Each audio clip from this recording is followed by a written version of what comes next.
Assalamualaikum warahmatullahi wabarakatuh. Perkenalkan, nama saya Aulia Amalia Ramadhani Siregar dari kelas 10 MIPA 1.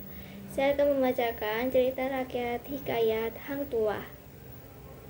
Bermula dari hiduplah sepasang suami istri bernama Hang Mahmud dan Dang Merdu yang menetap di Sungai Duyung, sebuah kampung yang terletak di sebuah pulau di perairan Riau.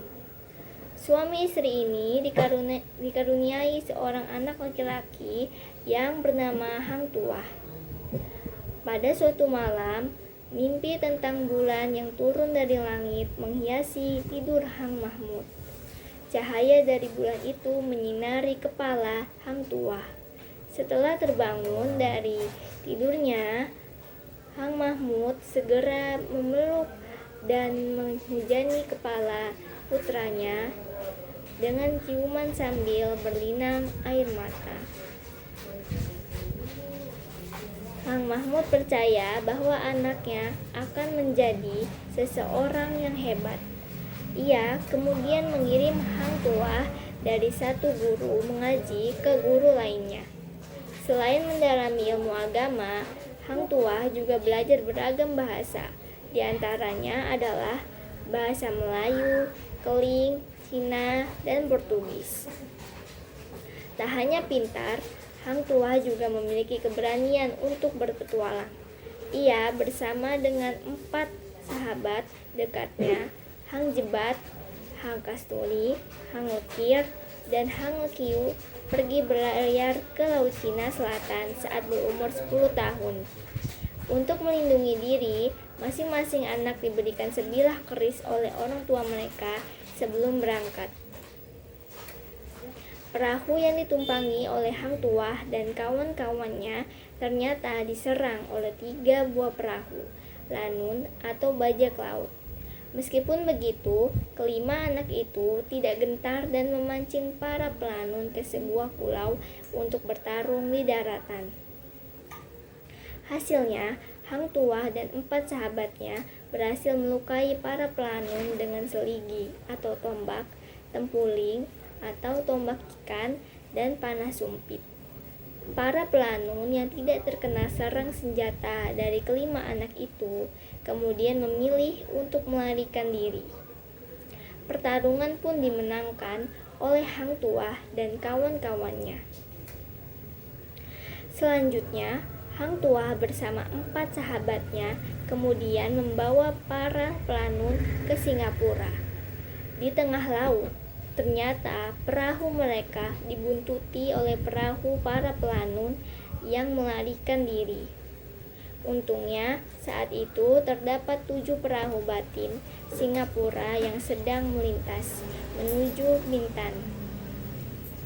Perahu para pelanun yang mengejar Hang Tuah dan kawan-kawannya kemudian dihadang perahu batin Singapura dan membuat para bajak laut itu berbalik arah.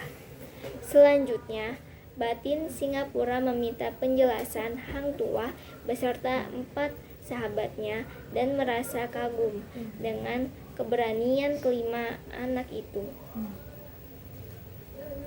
Cerita kesuksesan Hang Tuah dan 4 sahabatnya kemudian sampai ke telinga Bendahara Paduka Raja Bintan. Tuan Bendahara pun mengangkat kelima orang itu sebagai anak angkatnya. Kehebatan kelima anak itu kemudian dilaporkan ke Baginda Raja Shah Alam yang ikut menganggap mereka sebagai anak angkat.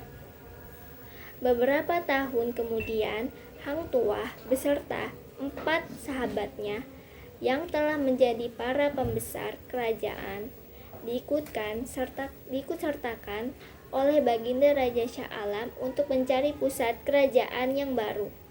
Rombongan ini mencari daerah yang pas di sekitar Selat Melaka dan Selat Singapura. Pada suatu hari, rombongan Baginda Raja Shah Alam yang singgah di Pulau Ledang melihat seekor kancil putih sebesar kambing ketika berburu. Hang Tuah berusaha menangkap kancil itu dengan melepaskan 2 anjingnya. yakni Ki Bunirang dan Rangga Raya. Namun, tak disangka ternyata kancil putih itu berhasil menggigit dua anjingnya hingga jatuh ke sungai. Hang Tuah dan Hang Jebat yang masih terheran-heran dengan kejadian itu melanjutkan pengejaran. Anehnya, kancil putih itu tiba-tiba menghilang. Tuan Bendahara kemudian berkata bahwa hutan atau di manapun wilayah yang terdapat kemunculan kancil putih, maka tempat itu bagus dibuat untuk negeri. Usul dari Tuan Bendahara lalu dirundingkan dengan para pembesar kerajaan lainnya dan akhirnya disetujui oleh Raja Shah Alam. Tempat munculnya kancil putih di Pulau Ledang itu kemudian disebut dengan daerah Melaka karena banyak ditemukan pohon-pohon Melaka. Maka dari itu, tak mengherankan kalau kerajaan yang dibangun di tempat itu kemudian disebut dengan Kerajaan Melaka. Di tengah-tengah pembangunan negeri baru, Raja Shah Alam ternyata ingin meminang Tun Teja yang merupakan putri tunggal dari Bendahara Sri Benua di Indrapura. Sayangnya, pinangan sang raja ditolak oleh Tun Teja. Raja Shah Alam sedih dan kecewa. Pinangannya untuk menjadikan Tun Teja sebagai istri ditolak. Patih Karmawijaya lalu menyarankan supaya Baginda Raja menikahi putri tunggal Sri Betara Majapahit. Sang raja akhirnya mengutus patihnya bersama dengan Hang Tuah dan keempat sahabatnya ke Majapahit. Kedatangan rombongan Patih Karmawijaya dan Hang Tuah disambut dengan meriah oleh Sri Betara Majapahit. Namun, di tengah upacara penyambutan ternyata ada para pembuat keonaran yang berhasil dikalahkan oleh Hang Tuah dan kawan-kawan. Patih Karmawijaya kemudian pergi menghadap Sri Betara Majapahit. Ia menyatakan keinginan Raja Shah Alam untuk menikahi Raden Galuh Mas Ayu.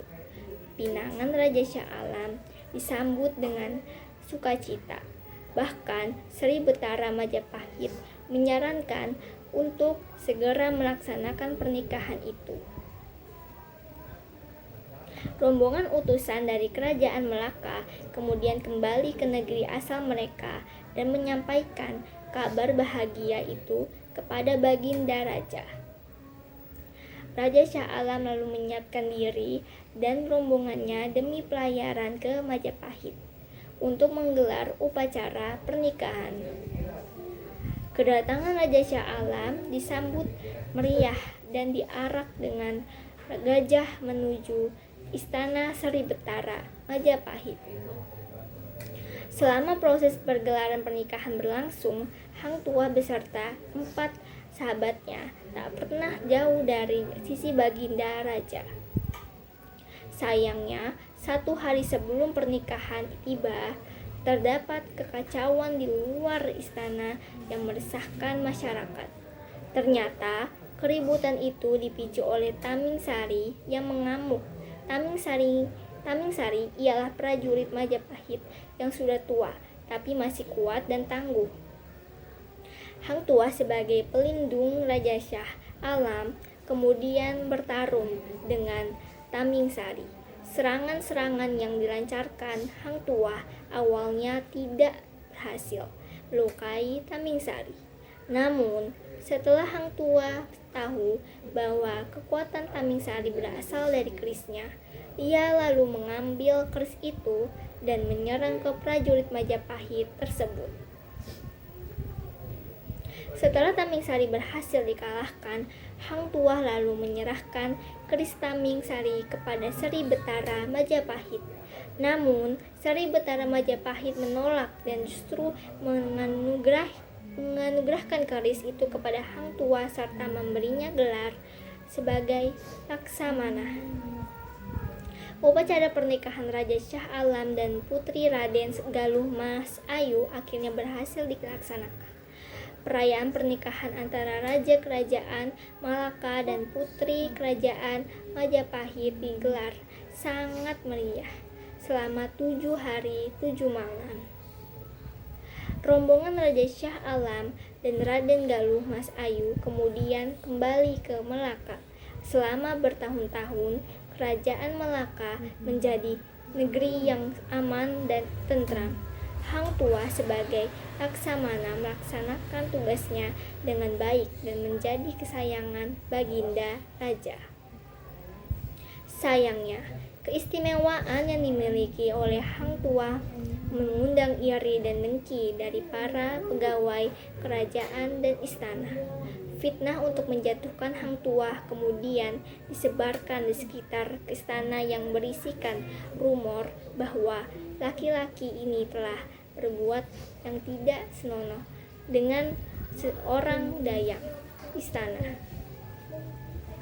Raja Shah Alam yang mendengar kabar tersebut marah dan tanpa menyelidiki kebenaran rumor langsung menugaskan Tuan Bendahara untuk mengusir Hang Tuah. Meskipun Tuan Bendahara sebenarnya tidak percaya dengan rumor itu, ia pun terpaksa menyuruh Hang Tuah untuk sementara waktu pergi dari kerajaan Melaka.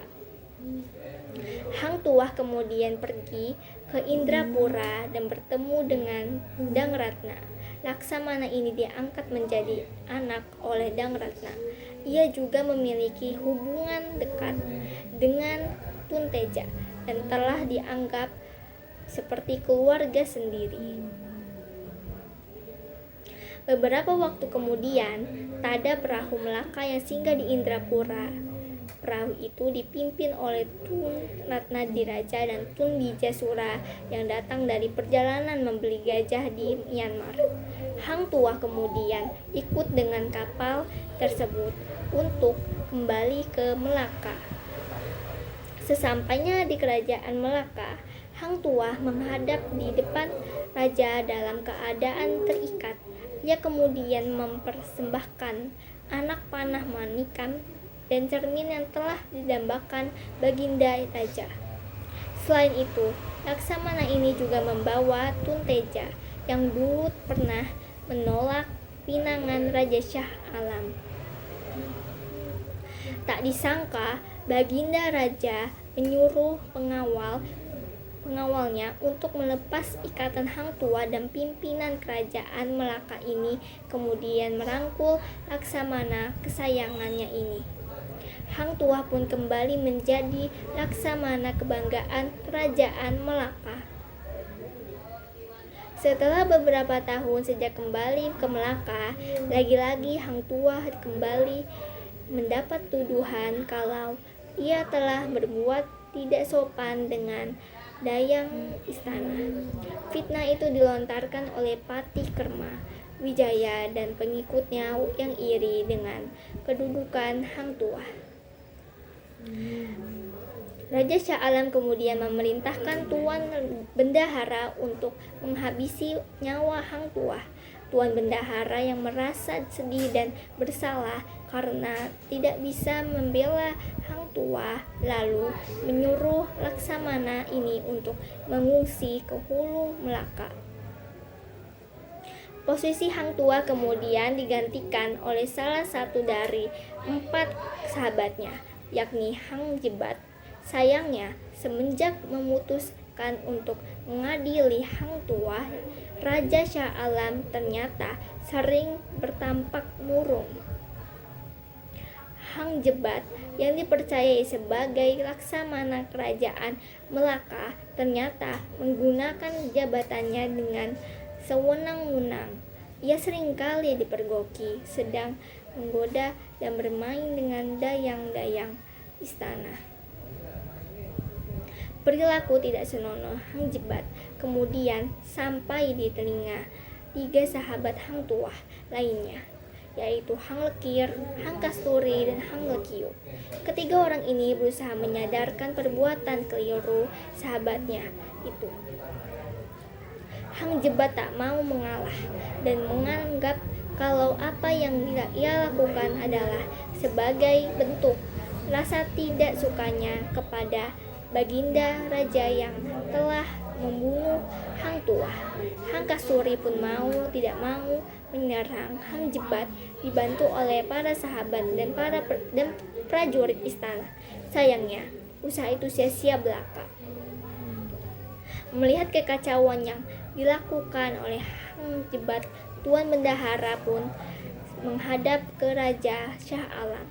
Ia berterus terang bahwa ia tidak membunuh Hang Tuah dan menyarankan Baginda Raja untuk memanggil mantan Laksamana itu kembali untuk berhadapan dengan Hang Jebat. Raja Shah Alam menyambut baik kejujuran Tuan Bendahara dan menyetujui sarannya. Tuan Bendahara kemudian menjemput dan menyampaikan keinginan Baginda Raja kepada Hang Tuah. Mantan Laksamana dengan senang hati menyanggupi tugas yang diberikan oleh Raja Shah Alam. Hang Tuah dibekali keris Purung Sari oleh Baginda Raja Karna. Keris Taming Sari telah diberikan ke Hang Jebat. Mantan Laksamana ini kemudian menantang Hang Jebat untuk berdua satu sama lain. Pertarungan antara Hang Tuah dan Hang Jebat berlangsung selama beberapa hari dan memakan banyak korban yang tak berdosa. Hang Jebat masih keras kepala terus melancarkan serangannya kepada Hang Tuah. Pada akhirnya, duel antara mantan Laksamana dan Laksamana itu dimenangkan oleh Hang Tuah. Hang Jebat yang telah terluka parah langsung jatuh tersungkur dan tidak bangkit lagi. Hang Jebat masih menghembuskan nafasnya hingga ia mati di pangkuan Hang Tuah. Raja Shah Alam mengutus Laksamana Hang Tuah untuk pergi berlayar ke kerajaan Bijaya Nagaram di India. Kunjungan ini bermaksud untuk merekatkan hubungan dua kerajaan dalam urusan perdagangan demi kesejahteraan rakyat. Rombongan Hang Tuah disambut dengan hangat oleh para pembesar dan raja kerajaan Bijaya Nagaram. Kecakapan yang dimiliki Laksamana kerajaan Melaka ini kemudian membuat raja kerajaan Bijaya Nagaram untuk memimpin duta kerajaan itu ke Cina. Sesampainya di Cina, rombongan Hang Tuah dan duta kerajaan Bijaya Nagaram disambut oleh para pembesar kerajaan Cina. Setelah itu, rombongan ini kemudian memutuskan kembali ke India untuk memulangkan duta kerajaan Bijaya Nagaram. Sayangnya, kapal yang dipimpin Hang Tuah diserang oleh rombongan kapal Portugis yang pernah berselisih dengan Laksamana ini di pelabuhan milik kerajaan Cina. Namun, perang di tengah laut itu sukses dimenangkan oleh Hang Tuah. Rombongan dalam cerita rakyat Hikayat Hang Tuah kemudian diutarakan melanjutkan perjalanan ke India dan mengakhiri ekspedisinya dengan pulang ke Melaka. Hang Tuah melaporkan segala yang ia jumpai di kerajaan Bijaya Nagaram dan kerajaan Cina kepada Raja Shah Alam. Pada suatu waktu, Raja Shah Alam beserta keluarganya berlibur ke Singapura untuk menghilangkan rasa jenuh. Ketika tiba di Selat Singapura, rombongan keluarga kerajaan ini berjumpa dengan ikan bersisik emas. Baginda Raja beserta anggota keluarganya beramai-ramai ingin melihat dengan jelas ikan bersisik emas itu. Karena tidak berhati-hati, mahkota emas milik Baginda Raja kemudian jatuh ke lautan. Tanpa ragu-ragu, Hang Tuah langsung menerjunkan diri ke laut untuk mengambil mahkota raja. Sayangnya, Hang Tuah yang hampir berhasil mencapai perahu bersama dengan mahkota raja ternyata tiba-tiba diserang seekor buaya putih. Kers taming sari yang ia bawa juga ikut terlepas bersama mahkota emas. Buaya putih itu kemudian menyeret Hang Tuah hingga ke perairan air laut yang lebih dalam. Hang Tuah yang tidak kuat menahan napas lebih lama lagi terpaksa muncul ke permukaan. Apa boleh buat, mahkota raja dan keris milik Laksamana ini tak berhasil diselamatkan, walaupun Hang Tuah telah berusaha sekuat mungkin. Setelah kejadian itu, Raja Shah Alam sering tampak murung. Kondisi Hang Tuah sendiri mulai terlihat lebih sering sakit dan jarang menghadap rajanya. Tak disangka, ternyata kapal-kapal Portugis yang dulu pernah dikalahkan Laksamana menyerang kerajaan Melaka. Baginda Raja kemudian mengutus Maharaja Setia dan Maharaja Dewa untuk memimpin pertarungan karena Hang Tuah yang masih sakit. Namun, peperangan dengan kapal-kapal Portugis itu tak kunjung selesai. Raja Shah Alam akhirnya mau tak mau mengirim utusan ke hadapan Hang Tuah untuk membantu kerajaan Melaka. Meskipun kondisi tubuhnya sedang sakit, Laksamana kerajaan Malaka ini bertarung dengan sepenuh hati untuk negerinya. Pada akhirnya dalam cerita rakyat hikayat Hang Tuah, pertempuran berhari-hari antara Portugis dan kerajaan Malaka itu berhasil dimenangkan oleh Hang Tuah. Setelah Raja Shah Alam turun tahta beberapa tahun setelah peperangan itu, Hang Tuah yang telah lanjut usia memutuskan untuk menyepi di puncak bukit Jugara di Melaka. Sekian dari saya, terima kasih. Mohon maaf jika ada kesalahan. Wassalamualaikum warahmatullahi wabarakatuh.